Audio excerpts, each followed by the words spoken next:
এই মুহূৰ্তৰ এটা ডাঙৰ খবৰ লৈ আহিছোঁ, এটা বিগ ব্ৰেকিং নিউজ লৈ আহিছোঁ। হোজাই ৰাজহ চক্ৰৰ অন্তৰ্গত জোৰাংনলা মাথাউৰি যিকোনো মুহূৰ্তত বানে ভাঙি লৈ যোৱাৰ আশংকা উপজিছে ৰাইজৰ।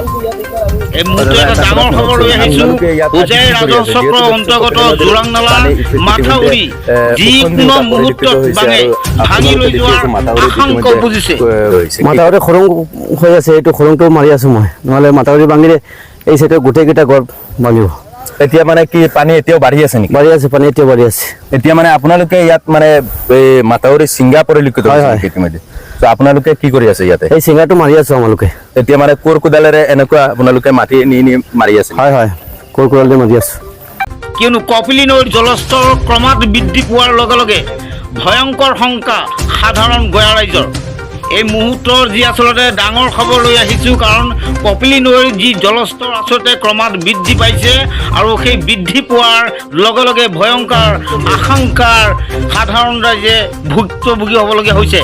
যদিহে নৱনিৰ্মিত জোৰাংনলাৰ মাথাউৰি ছিঙি যায়, কোনো কাৰণবশতঃ যদি নৱনিৰ্মিত জোৰাংনলা মাথাউৰি ছিঙি যায়, তেতিয়াহ'লে বৃহত্তৰ যি লস্কৰ পথাৰ আছে, সেই বৃহত্তৰ লস্কৰ পথাৰ বা জোৰাংনলাৰ বানৰ কবলত পৰাৰ আশংকা উপজিছে। এই মুহূৰ্তৰ ভয়ংকৰ যি খবৰ সকলোক জনাই দিয়া হৈছে যে যদিহে নৱনিৰ্মিত জোৰাংনলাৰ মাথাউৰিখন ছিঙি যায়, তেতিয়াহ'লে সম্পূৰ্ণৰূপে বৃহত্তৰ লস্কৰ পথাৰ, জোৰাং পথাৰ আদি অঞ্চলৰ সকলো ৰাইজ বানৰ কবলত পৰিব। সেই আশংকা এই মুহূৰ্তৰ বাতৰিত উপজিছে।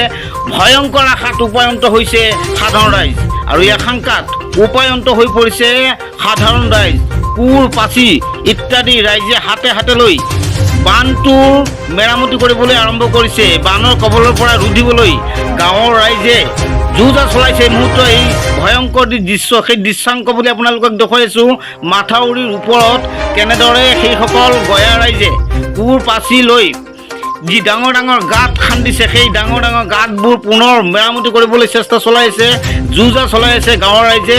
হোজাই ৰাজহ চক্ৰৰ অন্তৰ্গত, মই পুনৰ জনাই আছোঁ, হোজাই ৰাজহ চক্ৰৰ অন্তৰ্গত জোৰাংনলাৰ মাথাউৰি যিকোনো মুহূৰ্তত মানে ভাঙি লৈ যোৱাৰ আশংকা উপজিছে।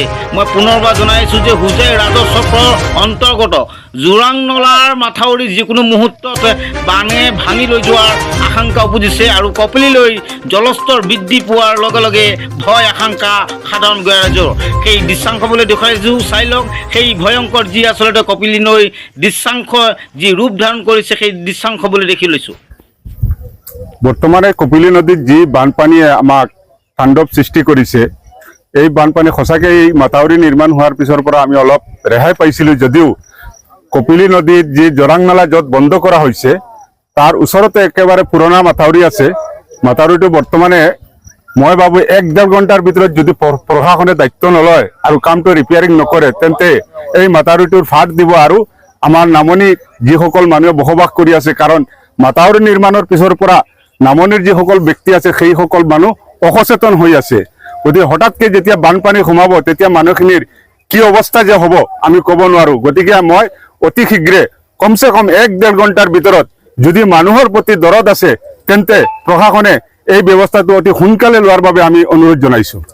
দেখিছোঁ যে ইয়াত কাম কৰা পৰিলক্ষিত হৈছে, বা এই কামখিনি এতিয়া কোনে কৰে? এতিয়া বৰ্তমানে ৰাইজ নিৰুপায় হয়, ৰাইজে নিজে কাম কৰিবলৈ বাধ্য হৈছে। যিমান সম্ভৱ মাথাউৰিটোৰ ফাটটো যিমানখিনি মেলিছে এইখিনি সংশোধন কৰাৰ কাৰণে চেষ্টা কৰি আছে, কিন্তু পূৰ্ণ পৰ্যায়ে এইখিনি সংশোধন হ'ব এইটো আমি চিন্তা কৰিব নোৱাৰোঁ। এই মাথাউৰি যদি ছিঙি যায় তেনেহ'লে কিমান মানুহৰ ক্ষতিসাধন হ'ব? এই মাথাউৰি যদি ছিঙি যায় কমচে কম 1 লাখ মানুহৰ ওপৰত বেছি মানুহ ক্ষতিসাধন হ'ব।